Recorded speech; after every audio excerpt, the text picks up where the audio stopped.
మహిళా శక్తి, ఇందిరా మహిళా శక్తి 1967లో India China యుద్ధం జరిగినప్పుడు మహిళా శక్తిని ప్రపంచానికి శ్రీమతి ఇందిరాగాంధీ గారు చూపించారు.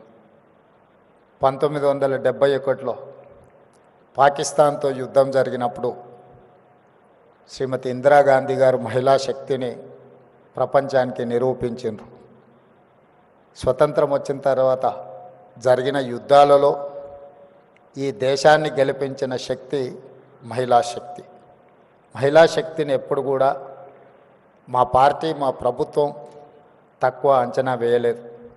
సుదీర్ఘమైన కాంగ్రెస్ పార్టీ అధ్యక్షురాలుగా శ్రీమతి సోనియా గాంధీ గారు బాధ్యతను నెరవేర్చి 10 సంవత్సరాలు యూపీఏ 1, యూపీఏ 2 ప్రభుత్వాలను తీసుకురావడమే కాకుండా right to education act, right to information act, food security act ఇలాంటి అత్యంత పారదర్శకమైన చట్టాలను శ్రీమతి సోనియా గాంధీ గారు తీసుకొచ్చి మహిళల యొక్క శక్తిని నిరూపించి మహిళలే ఈ దేశానికి ఆదర్శం, మహిళా శక్తి అండగా నిలబడితే ఈ దేశం అభివృద్ధి పదం వైపు నడుస్తుంది అని చెప్పి నిరూపించిన పార్టీ ప్రభుత్వం కాంగ్రెస్ పార్టీ, మా ప్రభుత్వం.